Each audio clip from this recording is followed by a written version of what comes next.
Assalamualaikum warahmatullahi wabarakatuh.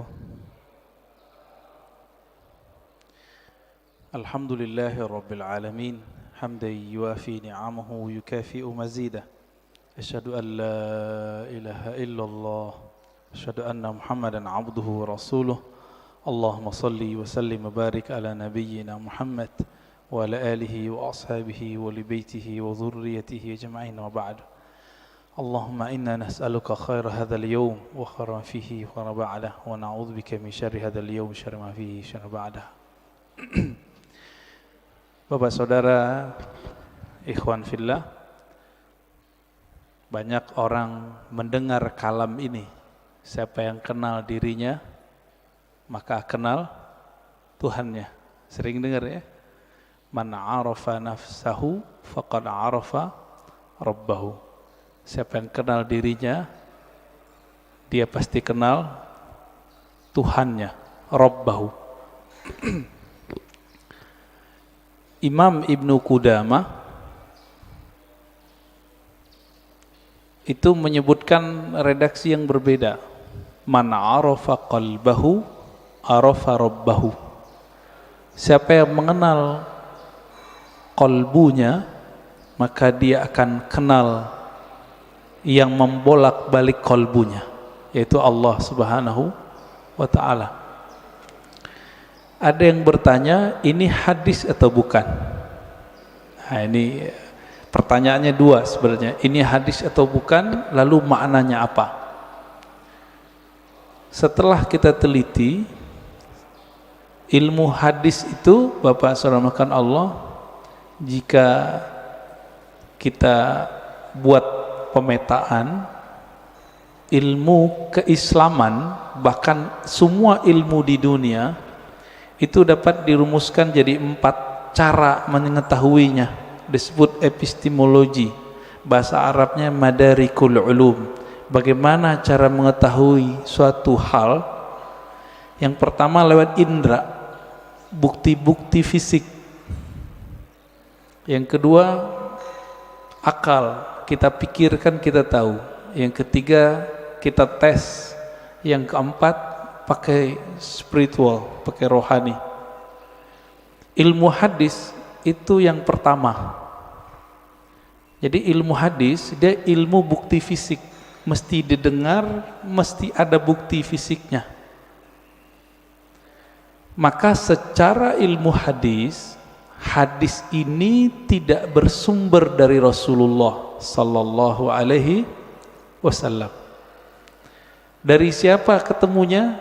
Ternyata ketemu perkataan seorang ulama salaf namanya Yahya ibn Mu'az ar-Razi. Yahya bin Mu'az ar-Razi. Yahya bin Mu'az ar-Razi ini ulama ahli qalbu di zamannya. Beliau wali besar. Kalam-kalamnya itu bukan lagi kalam kayak kita. Dia jika berkalam, kalamnya itu hampir mirip dengan kalamnya Nabi sallallahu alaihi wasallam. Sehingga dikira ketika dia berkalam begitu, itu kalamnya Rasulullah sallallahu alaihi wasallam. Itu secara apa? Ilmu hadis. Siapa yang mengatakan itu? Imam Nawawi. Lalu diikuti oleh Imam Suyuti dan imam-imam yang lain. Jadi secara ilmu hadis gak ketemu di Sahih Bukhari, gak ketemu di Sahih Muslim, gak ketemu di Sunan Abu Dawud, Tirmizi, Nasai, gak ketemu. Ketemunya di perkataan-perkataan ulama. Nah, jadi tolong Bapak saudara makan Allah yang hobi ngaji tasawuf, harus tahu bab ini secara ilmu hadis. Ilmu hadis pendekatannya bukti fisik, disebut dengan empirik ya. Tapi ada seorang imam namanya Ibnu Arabi yang beliau menggabungkan ilmu zahir dan batin. Beliau ini ahli hadis, tapi lebih dikenal sebagai ahli qalbu. Guru hadisnya ratusan. Buktinya beliau meriwayatkan hadis-hadis langsung dengan sanadnya kepada Rasulullah sallallahu alaihi wasallam. Jadi dia sebutkan dari gurunya sampai kepada Nabi Muhammad sallallahu alaihi wasallam. Ibnu Arabi ini dia bermimpi bertemu Rasulullah. Di dalam hadis yang sahih dikatakan man ra'ani fil manam faqad ra'ani. Siapa yang bertemu aku dalam mimpi, dia betul-betul bertemu aku. Fa inna syaitana la yatamatsalu bi. Karena syaitan tidak dapat menyerupai aku. Ibnu Arabi mengatakan ciri-ciri wali Allah itu kalau dia mimpi, dia sadar dia lagi mimpi. Ibnu Arabi mimpi ketemu Rasulullah dan dia sadar ini pasti mimpi karena Rasulullah sudah wafat. Lalu apa yang beliau lakukan? Beliau bingung dengan hadis yang tadi. Secara ilmu hadis tidak ketemu sumbernya. Maka beliau katakan, wahai Rasulullah, kata ahli hadis ini enggak ada sumbernya, bukan kalam engkau. Apakah benar demikian?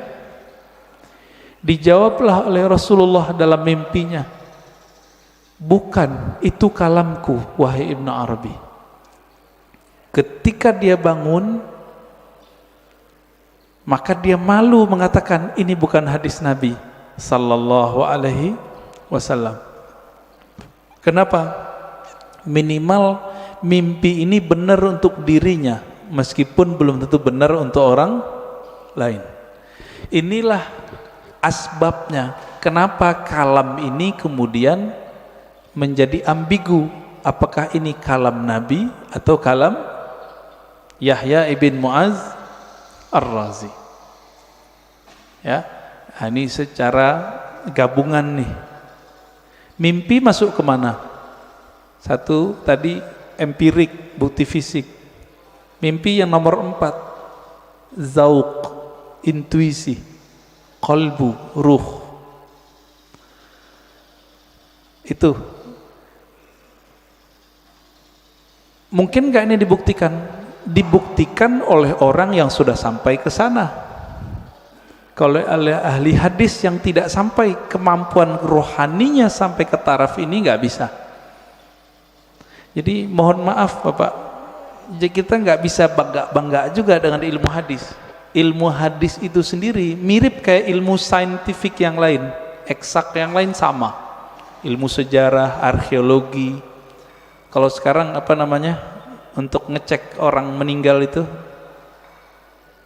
kuku-kukunya dicek apa namanya?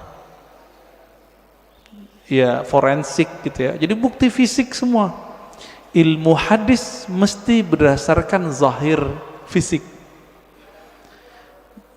Oleh karena itu, Bapak, saudara yang bukan Allah, jika berdiskusi dengan ahli hadis, sulit kita ngungkit-ngungkit yang nomor 4 ini. Dia pasti yang nomor 1.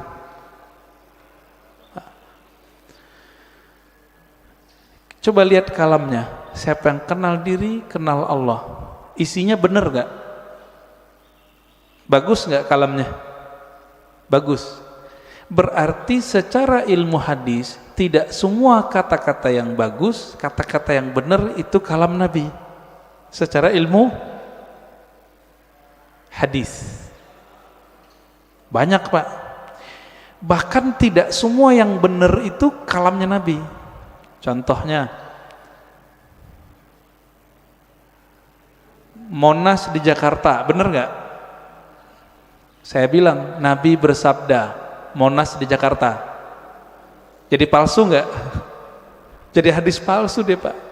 Maka tidak semua kata-kata yang benar, kata-kata yang baik itu pantas dikatakan bersumber dari Rasulullah sallallahu alaihi wasallam.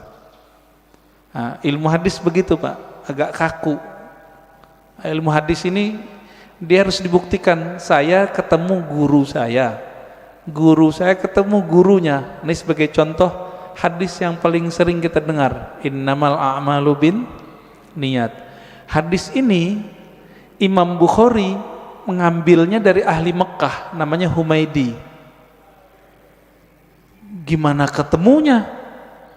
Oh, ternyata Imam Bukhari melakukan rihlah sekaligus haji. Bertemulah dengan Imam Al-Humaidi, murid dari Imam Syafi'i. Terbukti, secara ilmu hadis dikatakan muttasil, hadisnya nyambung.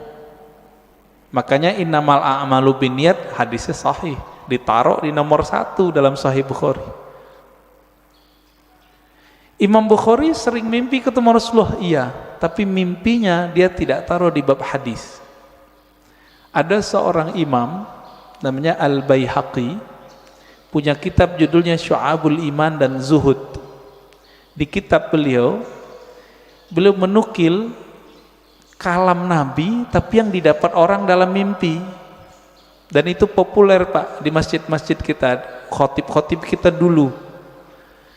Tahun 2006 seorang profesor nelfon saya dulu di UIN, saya waktu itu masih kuliah. Dia telepon, "Ar-Razi, ente ngaji hadis bukan?" "Iya, saya mau khutbah besok tapi bingung ini hadis itu bukan." Wah, kita kaget Pak, profesor masih mau nanya sama mahasiswa. Akhirnya saya katakan, "Hadis apa Prof?" "Hadis siapa yang hari ini sama dengan kemarin maka dia merugi." Tahu hadis itu ya? Yang hari ini lebih buruk dari kemarin maka dia terlaknat. Saya senyum, "Maaf Prof, itu bukan hadis, tapi itu kalam Nabi yang didapat oleh Imam Abdul Aziz bin Rawat dalam mimpinya." Kata Imam Baihaqi, qala Abdul Aziz bin Rawat, berkata Abdul Aziz bin Rawat, "Ra'aitun Nabiyya sallallahu alaihi wasallam fil manam yaqul." Aku mendengar Nabi sallallahu alaihi wasallam di dalam tidur berkata. Kata di dalam tidurnya dihilangin oleh khotib-khotib, sehingga jadinya gimana? Aku mendengar Nabi bersabda, "Siapa yang hari ini sama dengan kemarin fahuwa maghbun, siapa yang hari ini beda dengan kemarin, lebih buruk dari kemarin, fahuwa mal'un, terlaknat." Nah itu, ini disebut hadis mimpi. Tapi ingat, hadis mimpi bukan hadis secara ilmu hadis. Tapi kalau versi yang keempat itu hadis Pak. Maka versi keempat hadis Nabi gak berhenti, sampai sekarang berlanjut. Menurut versi yang keempat, dari mana buktinya? Buktinya Nabi sendiri mengatakan, siapa yang bertemu aku dalam mimpi, dia betul-betul bertemu aku. Loh, tahu dari mana ketemu Nabi? Kalau ingin dibuktikan, buktikan secara fisik.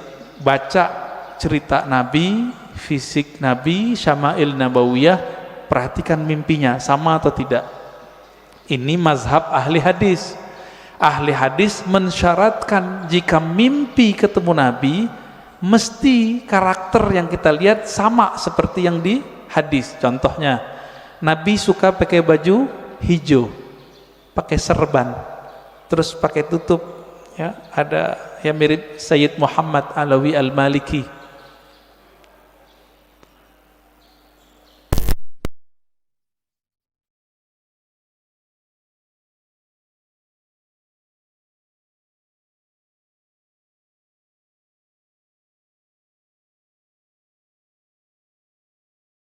Sir rahasia di dalam ini nggak pernah bohong.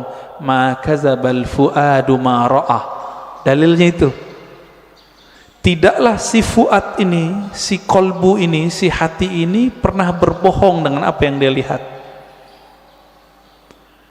Jadi walaupun Nabi sudah meninggal menurut ahli hadis, tapi bagi ahli ruhani Nabi nggak pernah mati Pak. Nabi cuma pindah alam, alam ruh, alam barzakh, alam malakut jabarut. Nah, ada di antara ulama yang setiap hari bisa ketemu Nabi. Siapa itu? gurunya Imam Syafi'i, namanya Imam Malik. Dihikayatkan dalam kitab Hilyatul Aulia, kitab hadis, tapi berkaitan dengan Tazkiyatun Nafs, karya Imam Al-Hafiz ahli hadis Abu Nu'aim Al-Asfihani. Imam Malik berkata, ma bittu lailan illa wa ra'aitun nabiyya sallallahu alaihi wasallam. Lebih kurang begitu. Tidaklah aku beristirahat malam hari, melainkan saat aku memejam mata, aku memandang kepada Rasulullah sallallahu alaihi wasallam tiap malam, Pak. Siapa imamnya? Imam Malik. Tapi Imam Malik ahli hadis, maka beliau tidak memasukkan hasil dialognya dengan Nabi ke dalam bab ini, tapi masuk ke bab fatwa, dianggap itu ilham. Beda dengan Imam Ibnu Arabi, beda dengan Imam Ghazali. Mereka menganggap ini juga hadis, tapi hadis-hadis rohani, tidak masuk ke bab ilmu hadis. Nah, disinilah mulai bertengkar, Pak, antara ahli hadis sama ahli tasawuf. Bagi ahli hadis, kalian sesat. Kenapa? Itu bukan hadis Nabi, itu hadis palsu. Bagi ahli sufi, yang sesat siapa? Kalian gak mengerti kok kami dibilang sesat. Kalian gak bisa berkoneksi dengan Nabi, kok kami yang dianggap sesat. Begitu. Maka kemudian oleh Imam Al-Baihaqi, ya, satu tingkatan di atas Imam Ghazali, itu beliau gabung di kitabnya, di kitab Az-Zuhud, ya, di kitab Syu'abul Iman, kalam Nabi baik dalam ilmu hadis ataupun versi ahli qalbu. Bapak saudara makan Allah, kira-kira inilah kenapa ahli hadis susah baikan sama ahli tasawuf, ya. Maka muncullah di generasi berikut ahli hadis yang mereka penasaran dengan ilmu tasawuf, sebaliknya ahli tasawuf yang penasaran dengan ilmu hadis. Nah, maka di zaman setelahnya muncul sufi muhaddis, muhaddis sufi, muncul begitu. Nah, ini terlihat dari imam siapa? Imam As-Subki.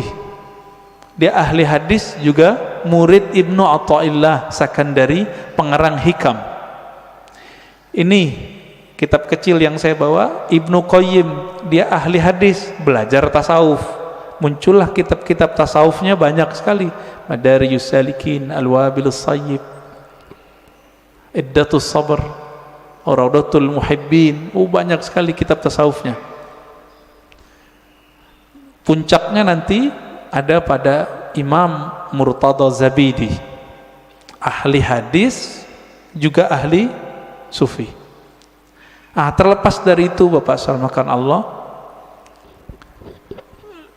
perbedaan itu sampai sekarang masih ada, ya. Makanya sekarang istilah ahli hadis ini diambil oleh sekelompok orang dan menamakan dirinya kelompok sunnah. Boleh nggak? Ya boleh-boleh aja, tinggal bukti aja sanadnya, ya. Punya sanad nggak kepada Rasulullah sallallahu alaihi wasallam? Karena ilmu hadis ilmu sanad, nggak punya sanad kazzab, maka dia pembohong. Lalu benarkah kalam man arafa nafsahu faqad arafa rabbahu? Kita sudah katakan tadi, itu benar. Terlepas dari ini kalam Nabi atau bukan, kalam ini sudah menjadi kaidah dalam ilmu tazkiyatun nafs, ilmu tasawuf, ilmu kerohanian. Lalu apa maknanya? Siapa yang kenal dirinya, maka dia kenal Tuhannya. Antum nih teman-teman, namanya misalnya Abdullah, dikasih bapaknya Abdullah. Mengenal diri itu mengenal tubuh si Abdullah atau kenal yang mana? Sekedar mengenal jasad? Tentu tidak. Lalu kenal apa ini? Kenal yang mana ini? Bukan yang jasad ini. Kan banyak juga Pak, anak-anak udah 7 hari nggak punya nama. Bapaknya datang ke kita, Tat, kasih nama dong anak saya. Berarti nama jasad ini itu bisa dibuat, bisa dirubah Pak.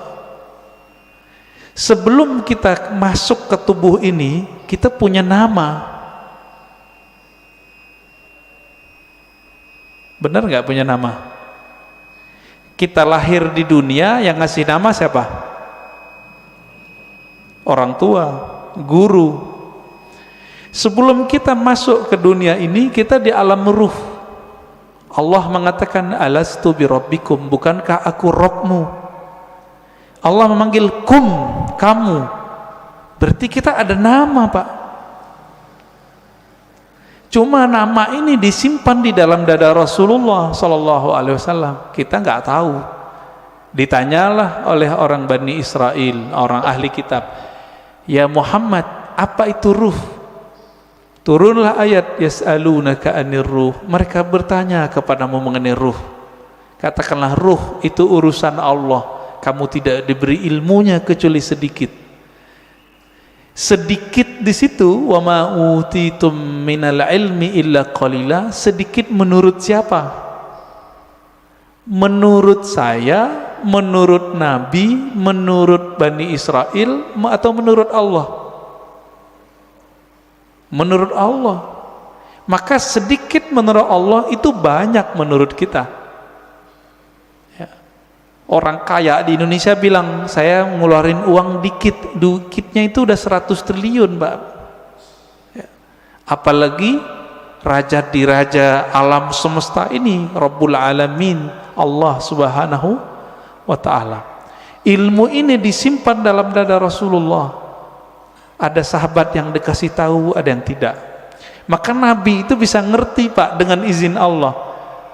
Ada orang nih jihad, kayaknya paling kuat, kayaknya paling banyak bunuh musuh, tapi Nabi mengatakan finnar, masuk neraka. Kenapa? Nabi tahu namanya sudah ada di neraka, nggak dihapus dari neraka.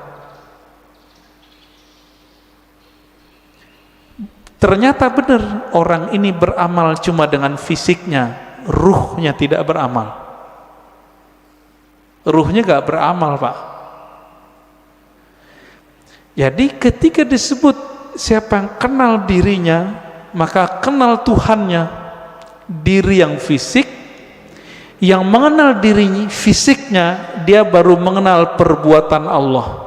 Disebut ma'rifatul af'al, mengenal perbuatan Allah. Ajaib gak kelahiran manusia? Penciptaan manusia ajaib gak? Ajaib Pak.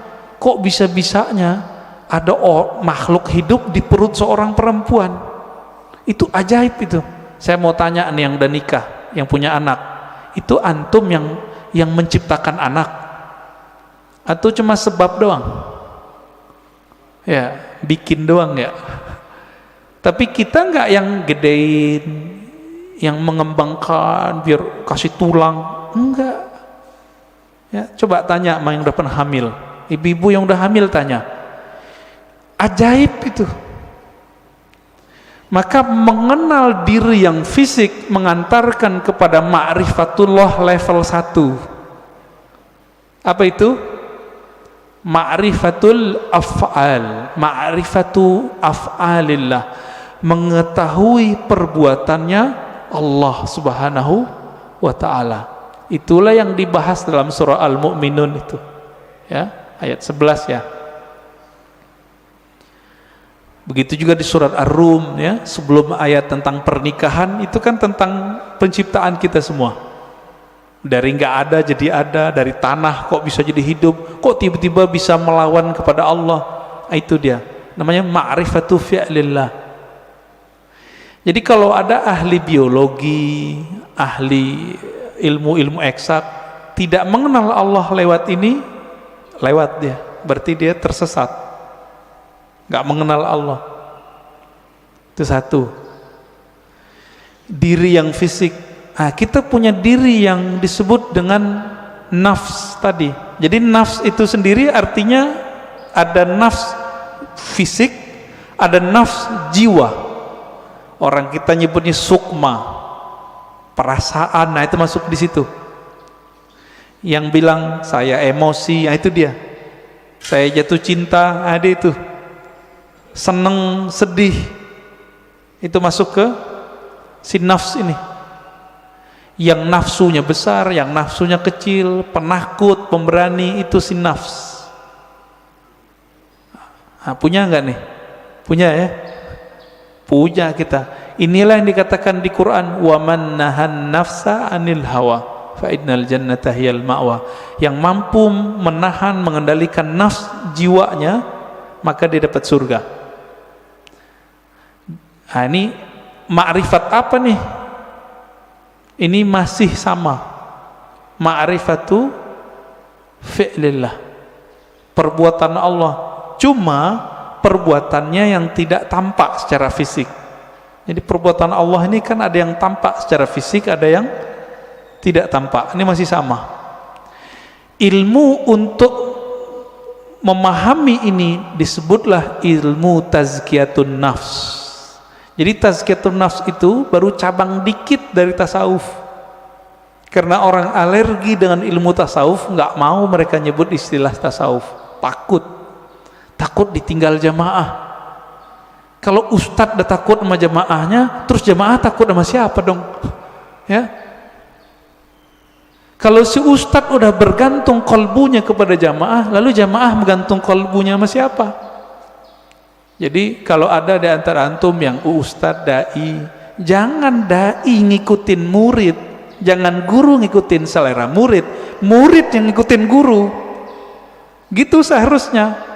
Kalau enggak, itulah yang Nabi lakukan. Nabi enggak diikuti oleh ahlu Mekah, maka beliau berhijrah. Hijrah beliau menjaga idealisme seorang guru. Nah, ini perlu, Pak. Itu diperlukan ma'rifat yang ketiga, mengenal diri yang qalbiyah, diri kolbu.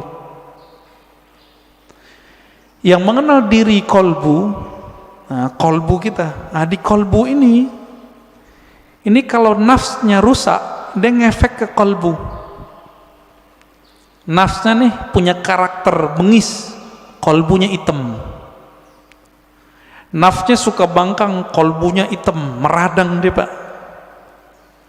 Kalau kita meradang mulut, sariawan bisa menikmati makanan nggak? Nggak bisa. Makanannya kolbu adalah zikrullah, baca Quran, sholawat.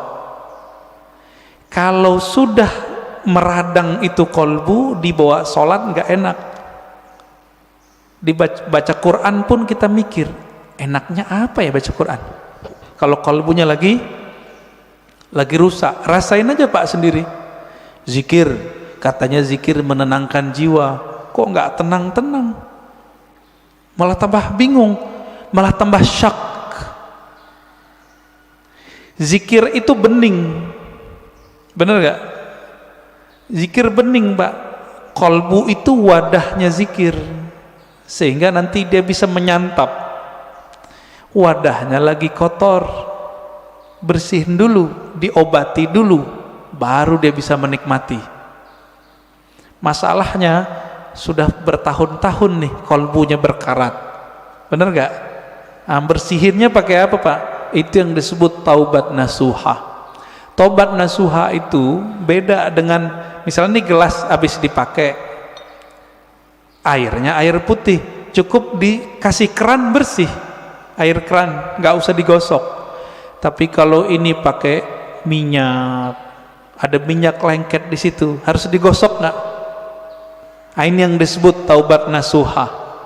Jadi taubat nasuha itu menggosok kolbu kita supaya bersih dengan pengakuan dosa kepada Allah. Di dalam ajaran Islam nggak ada pengakuan dosa ke ustadz, nggak ada, ke pendeta nggak ada, Pak, ke guru nggak ada, ngaku kepada Allah. Semua kita kan punya dosa nih, bener Pak? Ada yang nggak punya dosa? Saya cium tangannya, Pak. Makanya kita dianjurkan cium tangan anak kecil. Makanya bapak nggak boleh marahin anak kecil atau ngusir anak kecil dari masjid. Terganggulah. Kenapa? Nabi lagi khutbah Jumat, Hasan Husain datang, turun, diambil, digendong. Lagi sholat, naik ke punggung Nabi, ikut sholat. Keberisikan iya, tapi sekali kita usir dia, nanti anak tuh mikir masjid itu tempat orang-orang galak ya gitu, benci nanti dia ke masjid, Pak. Nah, yang benar diatur, orang tuanya juga harus perhatian. Nah, Bapak Saudara makan Allah, jika kita sudah sampai mengenal diri si kolbu itu cuma mau satu, asma Allah. Asma Allah ada di Quran, ya, ada di sholawat, ada di zikir. Intinya zikirlah. Semakin banyak kita mengenal nama Allah, semakin banyak makrifat di dalam kolbu. Maka di sini wajib ada kajian Asmaul Husna, Pak. Udah ada belum? Harus ada, Pak, di sini. Mati bawa apa? Mati bawa apa ntar? Bawa asma Allah.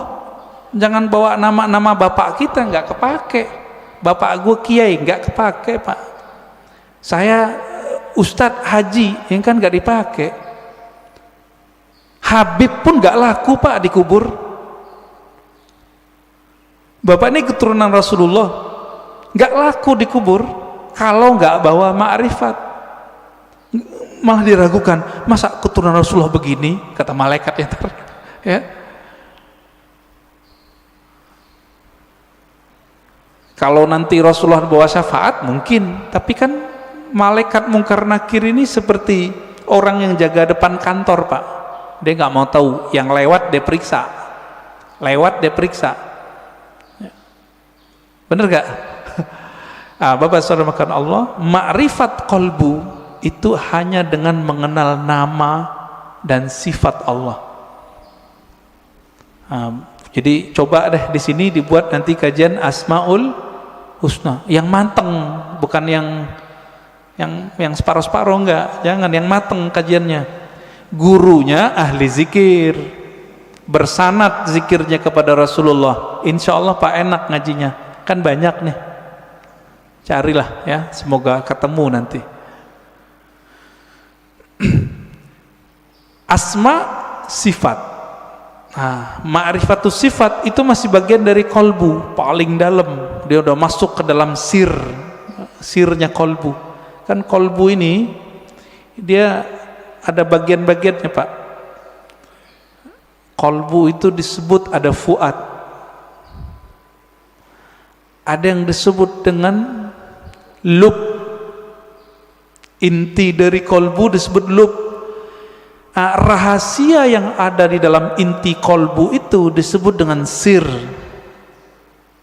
Maka disebutkan dalam Al-Quran, Allah ya'lamu sirra wal akhfa.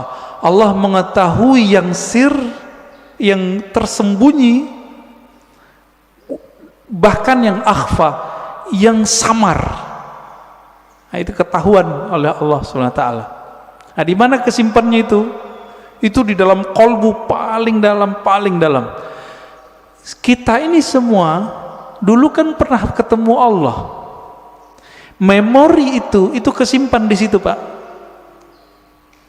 Ada yang ingat nggak? Nggak ada yang ingat ya? Bener. Makanya Allah utus Rasul. Supaya apa? Memantik sir supaya dia kemudian kembali muncul. Ketika muncul sir itu bernama zikir. Ketika dibahasakan dia bernama ma'rifat. Ma'rifat itu ungkapan pengenalan si hamba kepada Allah Subhanahu wa ta'ala. Bapak nih pernah ketemu dengan seseorang dulu, kesimpan nggak di memorinya? Kesimpan. Ketemu seseorang yang berkesan. Apanya yang berkesan? Parfumnya. Nanti kita ketemu parfum yang sama, itu teringat Pak wajahnya. Itulah sebabnya jika ada orang benar teknik berzikirnya, bersambung sanad zikirnya kepada Rasulullah sallallahu alaihi wasallam, lisannya menyebut, akalnya memaknai, kolbunya merenungi, ruhnya merasakan, nangis dia saat itu seperti orang pulang kampung. Pertama orang pulang kampung habis merantau, rasanya gimana? Terharu Pak. Nah, kalau Bapak Ibu ini kan pada hari raya di luar kota lagi merantau, malam takbiran nangis dengerin takbiran. Kenapa tuh nangis? Ingat kampung, kirain ingat Allah. Takbiran ingat Allah, nangis. Wah, itu arif billah namanya, kenal Allah dia.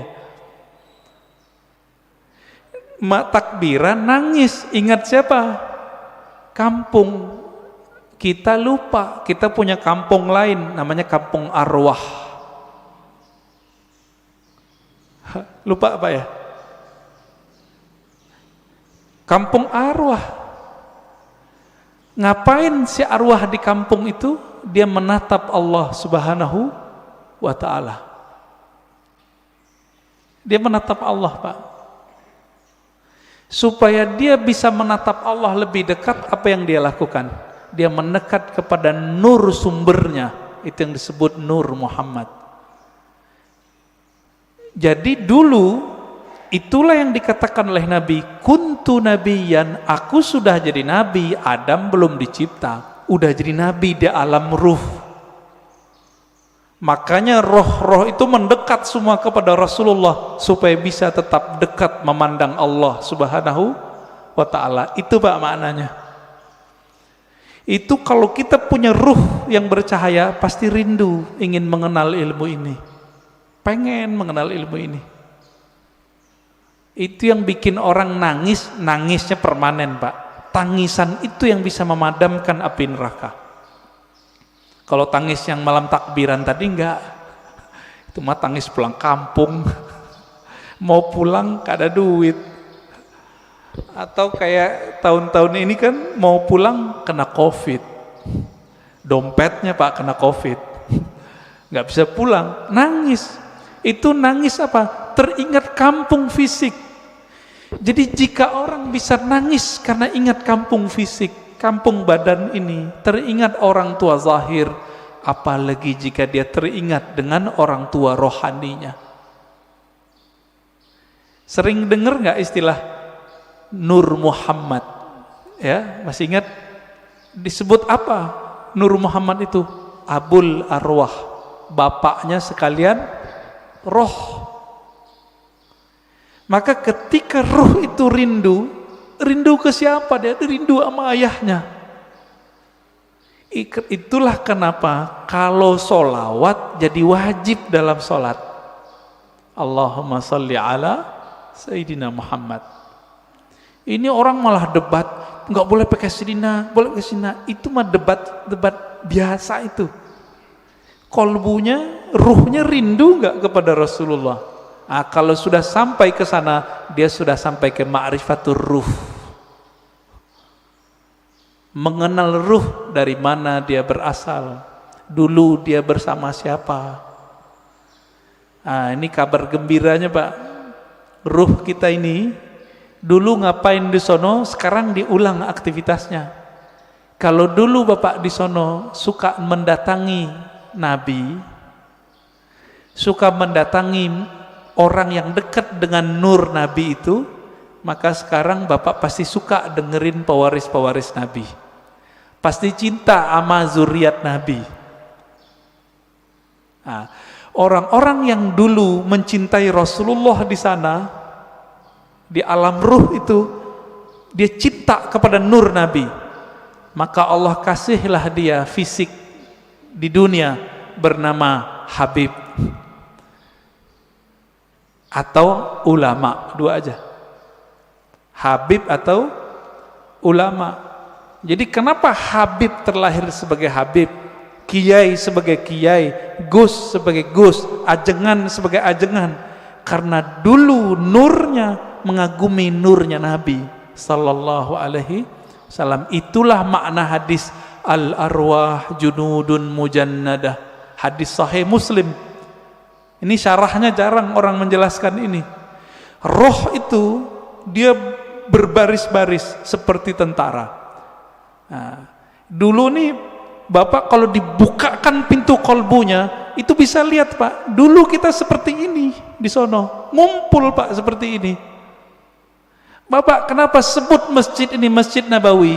Karena merindukan Nabi sallallahu alaihi wasallam. Semoga para pewakaf, pendiri, pengurus diberkahi oleh Allah, diberi rindu kepada Rasulullah.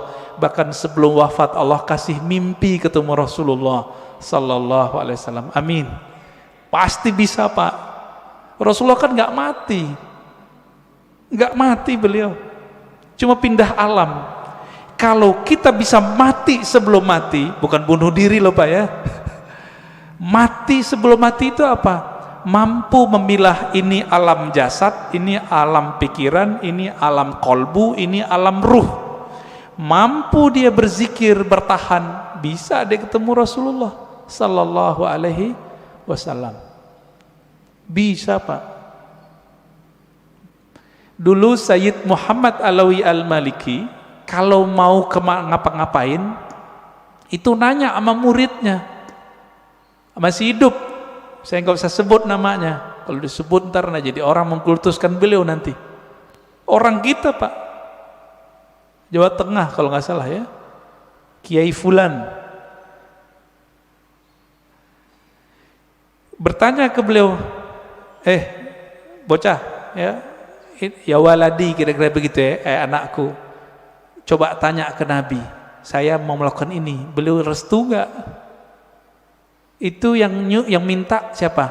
Sayyid Muhammad, keturunan Rasulullah sallallahu alaihi wasallam, hafal banyak hadis. Muridnya pakar mimpi ketemu Rasulullah, karena sholawat nggak berhenti beliau, sholawat aja terus. Maka Bapak Ibu saudara makan Allah, jika ingin bertemu Rasulullah, sholawat terus. Terus itu apa ujungnya? Ujungnya mati. Jadi kalau belum mati jangan berhenti. Dijamin Pak, pasti. Kenapa? Hadis jaminannya jelas.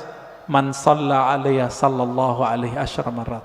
Yang salawat kepadaku, Allah salawat kepadanya 10 kali. Saya mau tanya nih, ini 10 kali menurut kita atau menurut Allah? Coba lihat bahasa Arabnya. Sallallahu alaihi. Allah bersolawat kepadanya 10 kali. Berarti menurut Allah atau menurut kita? Kita ini Pak cukup dapat 1 salawat dari Allah pasti masuk surga. Salawat di situ artinya rahmat, masuk surga. Kalau 10 ketemu Rasulullah sallallahu alaihi wasallam, ketemu Rasulullah pasti. Maka Nabi mengatakan, ini garansi Rasulullah, orang yang paling dekat kepadaku nanti siapa? Aksaruhum salatan, yang paling banyak bersolawat kepadaku. Inilah media kalau mau ketemu Rasulullah. Bisa. Siapa yang bilang nggak bisa ya? Nabi mengatakan nanti di akhir zaman ada Dajjal. Seandainya aku hidup saat itu, akulah hajijun alaikum, akulah pembela kalian. Secara fisik Nabi nggak ada Pak, tapi kan pewarisnya ada. Pewarisnya itulah disebut Al-Imam Al-Mahdi. Imam Mahdi, apa kata beliau? Namanya seperti namaku. Nama dalam bahasa Arab ismun. Ismun artinya tingkatan dan kemuliaan, bahkan ilmu. Itu artinya. Bukan Muhammad bin Abdullah. Muhammad bin Abdullah mah banyak habaib namanya dari dulu Muhammad bin Abdullah, tapi bukan Imam Mahdi. Ya. Ini sekarang banyak yang kajian akhir zaman tapi terjebak pada riwayat ahli hadis fisik, tidak mempertimbangkan ahli rohani. Nah, ini kesalahan besar kajian akhir zaman hari ini. Akhirnya yang terjadi cocok logi. Kita berterima kasih, syukron ya, terima kasih para asatis akhir zaman, antum telah membuat kita aware, sadar mengenai hadis akhir zaman. Cuma kadang nggak cocok. Hidungnya lurus gitu ya. Itu mah ciri fisik habaib, rata-rata begitu hidungnya. Ya. Bukan itu kalau mengenal Rasul. Rasul itu kolbunya yang mau dilihat. Berarti ini yang disebut ismun tadi. Ya. Maka yang keempat itu Bapak selamatkan Allah, siapa yang mengenal ruhnya, maka dia mengenal Allah secara hakiki. Dia mengenal Rasulullah secara hakiki. Nah, semoga kita sampai ini yang ini nih, keempat. Mengenal ruh walaupun sedikit menurut Allah itu kan banyak bagi kita.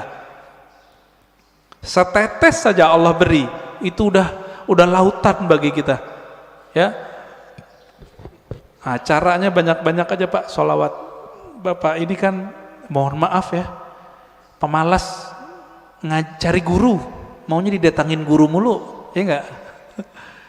Carilah guru yang bisa mengajarkan zikir ma'rifatullah. Nanti diajarin Pak cara berselancar kepada Allah. Tapi kalau masih males, udah sholawat aja dulu. Nah, nanti sholawat ini nurnya akan membimbing kita, insya Allah ya. Jadi lebih kurang makna ringkas dari man arafa nafsahu faqad arafa rabbahu, 4 level ini ya. Tinggal dilihat kita bagian yang mana. Semoga kajian ini bermanfaat. Silakan kalau ada tanya jawab ya.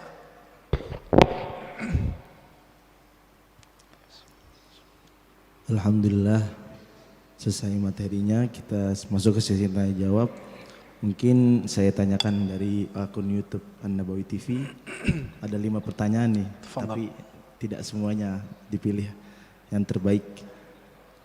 Yang pertama, mohon penjelasan Buya tentang perkataan bahwa telinga yang berdenging adalah nama kita disebutkan di alam malakut, maka bersolawatlah.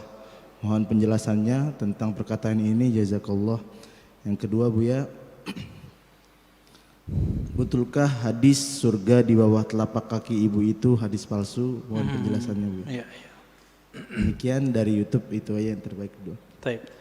Yang pertama tentang kalau telinga berdenging, nama kita disebut di alam gaib malakut ya.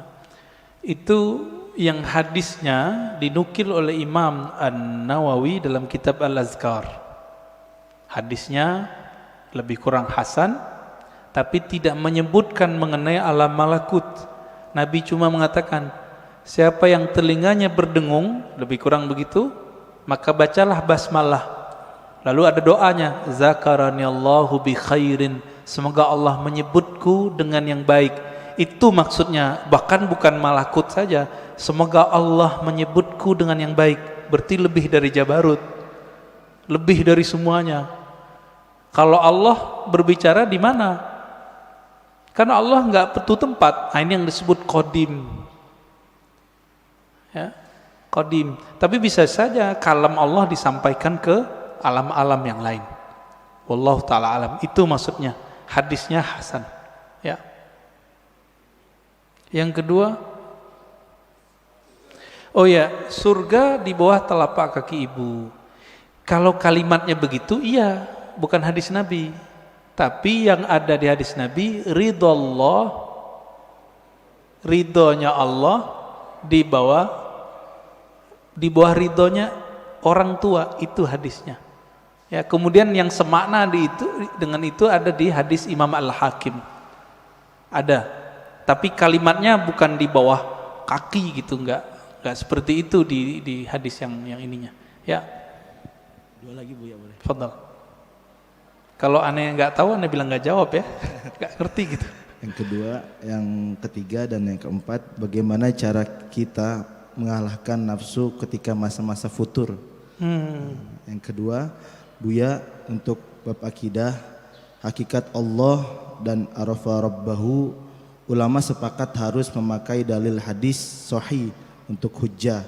Lalu bagaimana dengan hadis dari mimpi tadi bisa dihujjah akidah? Oke, bagus. Yang pertama tadi tentang cara mengalahkan nafsu. Di Quran itu kalimatnya cuma naha. Naha itu bukan mengalahkan. Naha, apa arti naha? Melarang. Jadi naha itu kita mampu melarang jiwa. Ini yang disebut mengontrol. Gimana caranya? An-nafs itu tidak bisa dizikirkan, dia cuma bisa dikontrol. Jika berkaitan dengan hawa nafsu, itu urusannya dengan makan. Maka jaga makannya, jangan yang haram dan jangan banyak. Jangan banyak ya. Jika berkaitan dengan syahwat yang besar, maka kurangi makan-makan yang membuat libido kita tinggi. Yang paling ringkas ya puasa. Puasa itu paling bagus. Jadi tidak ada lagi setahu saya yang paling kuat untuk mengolah nafsu jiwa kecuali puasa. Nggak ada lagi Pak. Coba cek Bapak ini kalau puasa jalan ngelihat yang bening-bening nggak berani. Wah lagi puasa itu Pak. Coba aja tuh. Kalau nggak puasa haji mumpung. Ya tafadhal. Yang kedua tadi udah ya. Bab hakikat Allah. Oke. Hakikat Allah tidak diketahui kecuali oleh Rasulullah sallallahu alaihi wasallam. Termasuk nanti Imam Mahdi itu mengerti hakikatnya Allah, ya. Karena beliau pewarisnya Nabi. Plek apa yang Nabi tahu ada di dalam kolbunya. Tapi bagaimana dengan mimpi? Bagaimana dengan kaedah tadi? Untuk hujjah akidah mesti hadisnya sahih, bahkan mesti mutawatir oleh sebagian ulama. Itu bab ilmu akidah. Ilmu akidah babnya bab akal. Ilmu akidah bab akal. Oke, kalau mimpi tadi bab mana? Yang nomor 4. Ya, orang ahli akal nggak percaya sama mimpi. Orang yang jago mimpi ketawa sama ahli akal, ilmumu segitu aja. Ya, jadi kita nggak perlu membantah. Ini dua jalur yang berbeda, gitu. Nabi SAW mimpi nggak?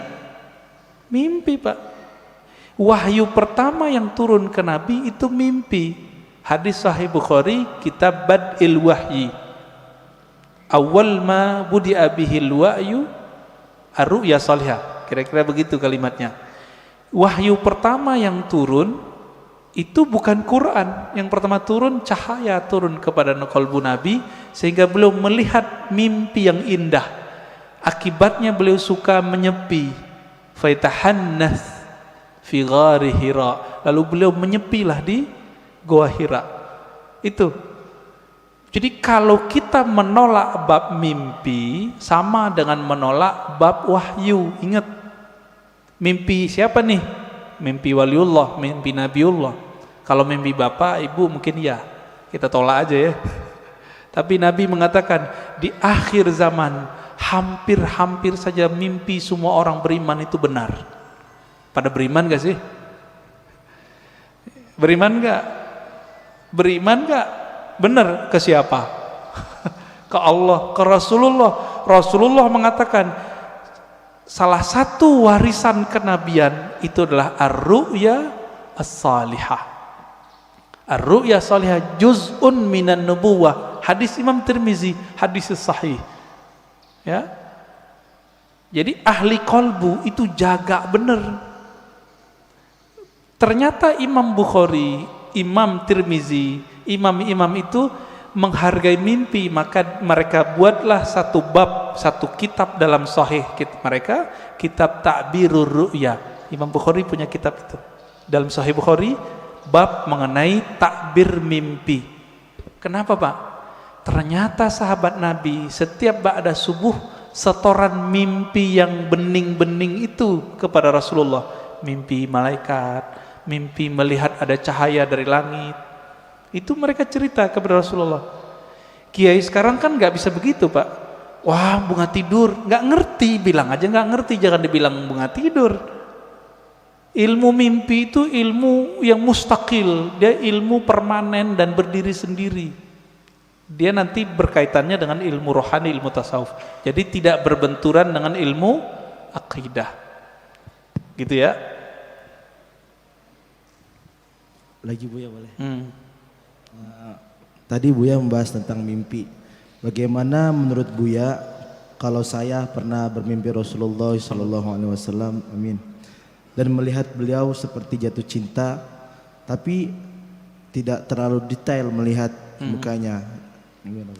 Iya, kita sudah bacakan hadisnya tadi. Nabi bersabda, man ra'ani fil manam faqad ra'ani. Bahkan ada satu riwayat, faqad ra'al haq.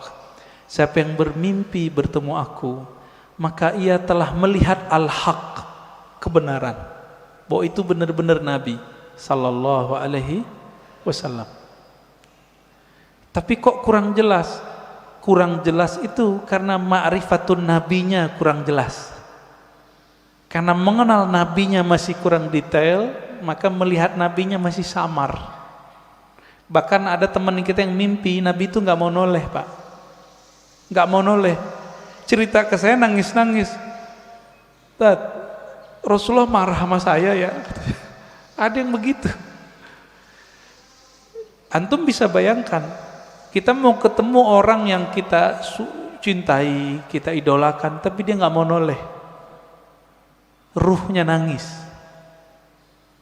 Gimana caranya? Udah ente sholawat aja banyak-banyak, baca salam kepada Rasulullah, nanti insya Allah Nabi jawab. Alhamdulillah besok-besok ada yang mimpi lagi. Jadi ini bukan kita ngayal, bukan. Ini beda dimensi dia. Kalau ingin cek kebeningan kolbu, tanya mimpinya apa.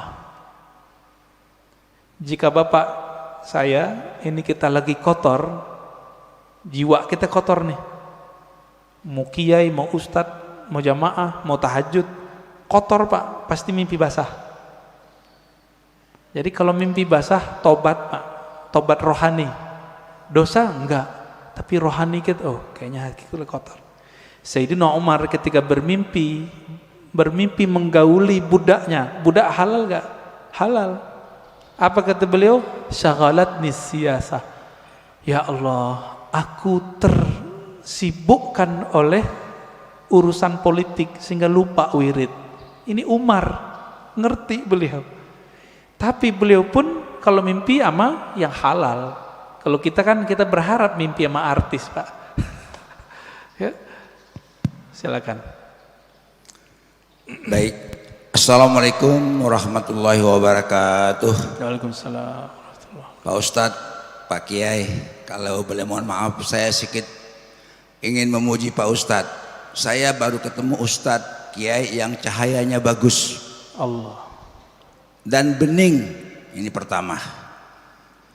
Yang kedua, saya umur 74 tahun.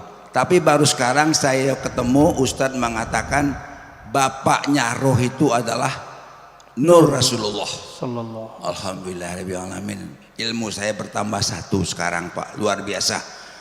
Saya juga merinding ini Pak, dengarnya. Selama ini saya nggak ngerti bapaknya roh itu siapa. Mudah-mudahan juga teman-teman saya di Nabawi ini sama juga mudah-mudahan, tapi nggak tahu. Seperti Pak Ketua DKM mungkin lebih ahli, sama Pak Nenggolan lebih ahli daripada saya. Jadi tahu kalau saya 74 tahun umur nggak tahu bapaknya roh saya siapa. Alhamdulillah saya subuh hari ini mendapat ilmu yang luar biasa, bahwa saya mengenal bahwa roh saya ini adalah Nur Allah, Nur Rasulullah SAW. Kemudian tadi kalau anak-anak Basir sudah bertanya, Bagaimana kalau saya selalu selawat, selalu merinding atau apa namanya bulu kuduk? Ini kalau bahasa orang Sumatera, Bang Palembang tuh bulu kuduk Pak, bulu kuduk, kayak gemetar gitu loh Pak. Itu kalau saya berselawat kepada Rasulullah. Nah yang terakhir ini Pak, tadi orang ahli sodoko jariah, kaya raya, banyak duit, tapi kok masuk neraka. Bagaimana dia menyambungkan antara jasmani dan rohaninya sehingga sodokonya jadi amal ibadah pada Allah Subhanahu wa Ta'ala. Terima kasih Pak Ustadz. Mohon maaf saya terlalu memuji Pak Ustadz karena cahayanya luar biasa buat saya. Terima kasih. Cahaya lampu lebih hebat daripada itu lagi Pak. Sekian. Assalamualaikum warahmatullahi wabarakatuh. Assalamualaikum warahmatullahi wabarakatuh. Mohon maaf Pak Nanggolan. Ini cahayanya memang ada 3 Pak. Allahumma salli ala Sayyidina Muhammad an-nuri dzati wa sirri sari fi jami'il asma'i was sifat. Mau bilang apa kita ya?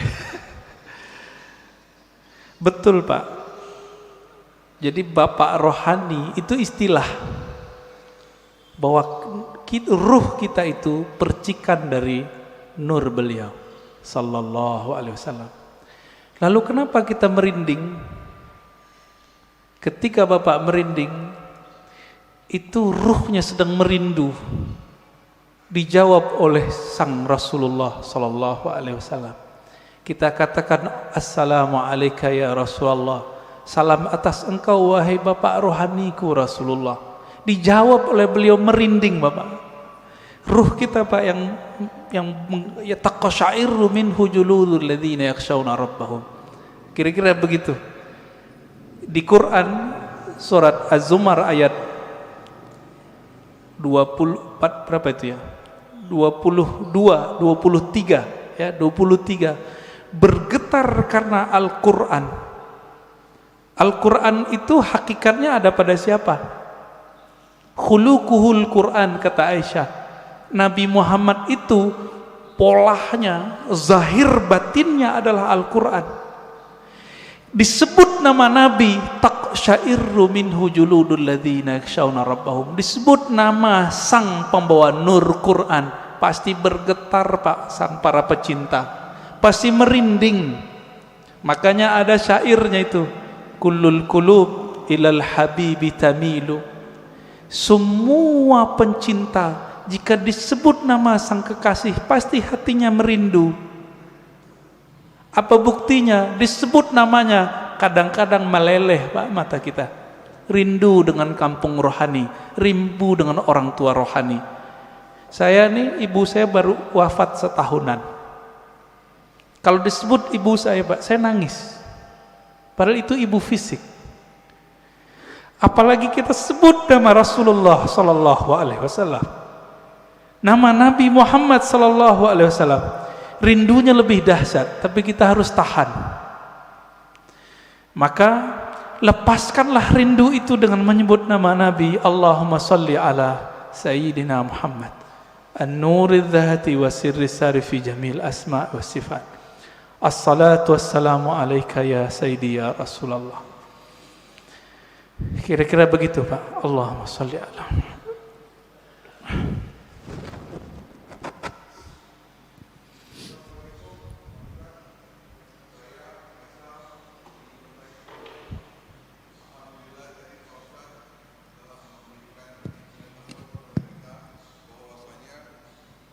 rohani kita adalah Rasulullah sallallahu alaihi wasallam.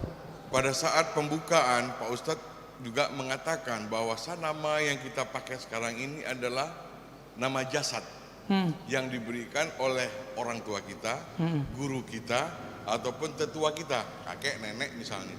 Sekarang saya mau tanya, siapa nama rohani kita Pak Ustadz? Yang dimana binnya adalah bin Muhammad Rasulullah SAW. Demikian. Assalamualaikum warahmatullahi wabarakatuh. Assalamualaikum.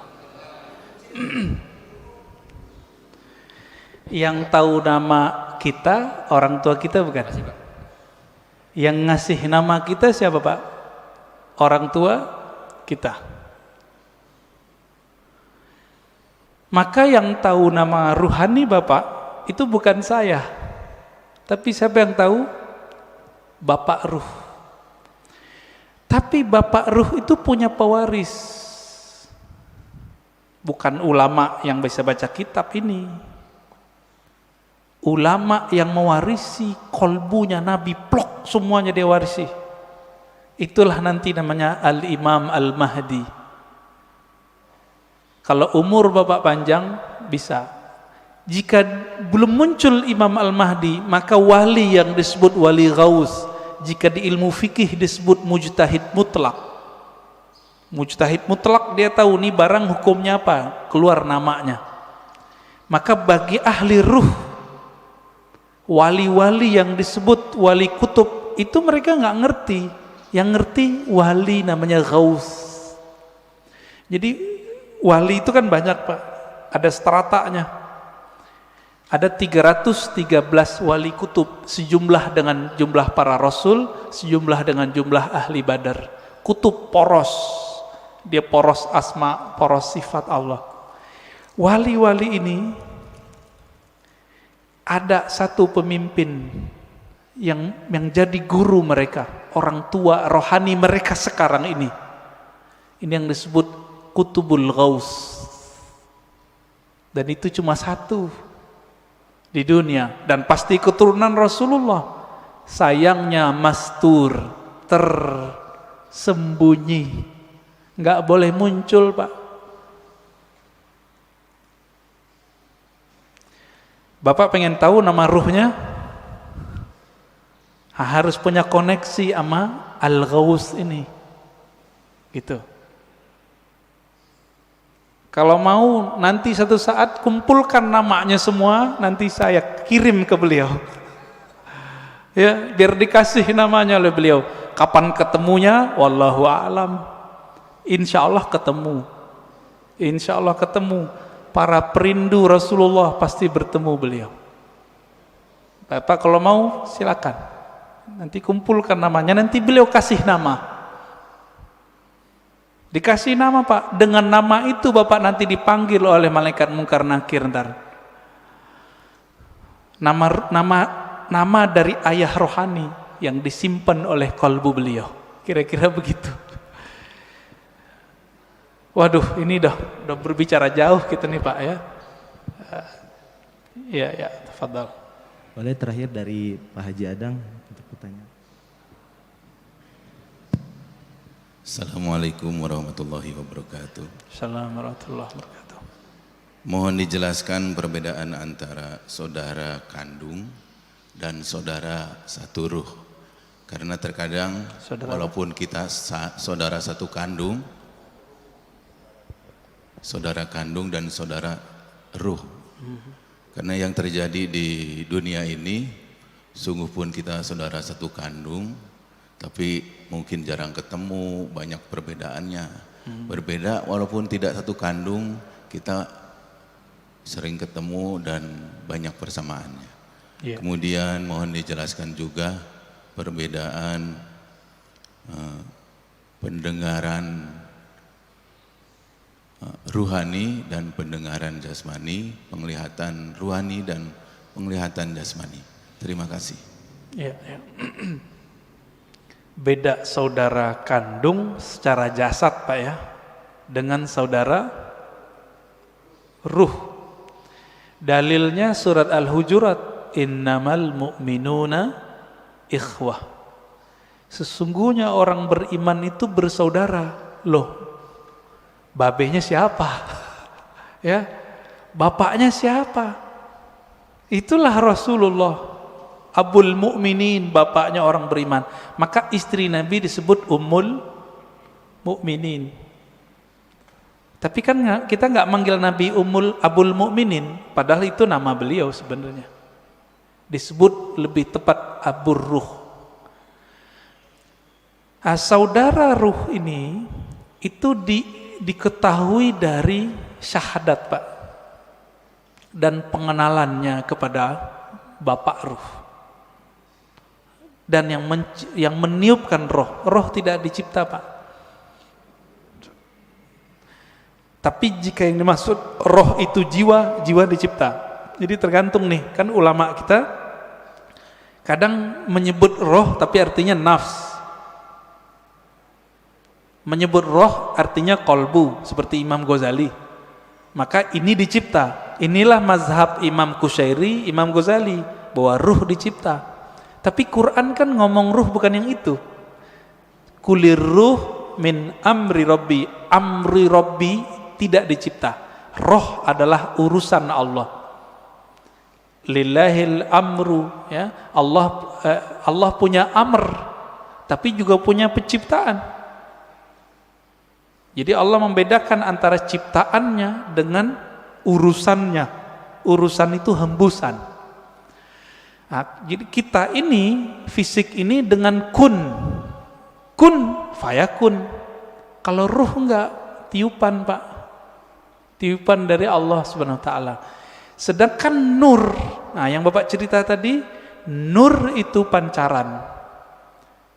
Maka manusia itu dalam dirinya minimal ada 3 nasab. Ada nasab jasad, ada nasab nur, ada nasab ruh. Kalau nasab jasad, banyak yang tahu. Ini Habib Mahdi As-Sagaf yang wali di Parung, almarhum, udah meninggal ya, pesantren Nurul Iman. Itu dia berangkat ke Masjidil Haram, duduk di pintu apa gitu ya, tiba-tiba ada orang nyapa, kamu si anu ya, bin sampai ke Rasulullah. Itu nama jasad, silsilah jasad, bisa diketahui oleh banyak wali. Banyak wali bisa tahu Pak. Tapi kalau nasab nur, nasab ruh, cuma Nabi yang tahu. Karena kolbu Nabi diwariskan nanti isi ilmunya ke Imam Al-Mahdi, maka beliau tahu Pak nanti. Tapi nantinya udah nggak lama loh Pak ya. Jangan dikira 100 tahun lagi, enggak. Ini COVID ini sudah penanda kalau ini sudah dekat. Negara udah banyak yang collab Pak sekarang. Bener gak? Biasanya virus itu ya nggak nyampe setahun hilang. Udah setahun 2 tahun hilang. Kalau ada wali yang doa. Kan wali nggak mau doa Pak. Jadi wali-wali nggak berani doa, ya Allah angkatlah virus, nggak berani. Su'ul adab. Allahnya berkehendak ada virus, kita mau virusnya diangkat, sopan nggak? Maka mereka sekarang cuma ridho dengan apa yang ada. Itu wali. Jadi mohon maaf kalau bapak-bapak ini ngotot, ya Allah angkatlah virus, jangan maksa Allah dong ya. Kalau kita mengerti kehendak Allah, Allah belum berkehendak virus ini berangkat. Apa yang kita katakan? Ya Allah, berikan aku kesabaran, ridhoi kami. Jika umur kami panjang, panjangkan dalam keselamatan. Jika Engkau ambil dalam syahid. Semoga yang meninggal dalam virus ini dianggap syahid. Amin, amin ya. Khalas Ustaz.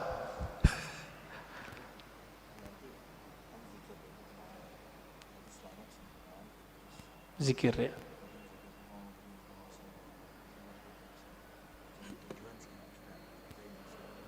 Aneh langsung aja ya. Ya, oke. Baik.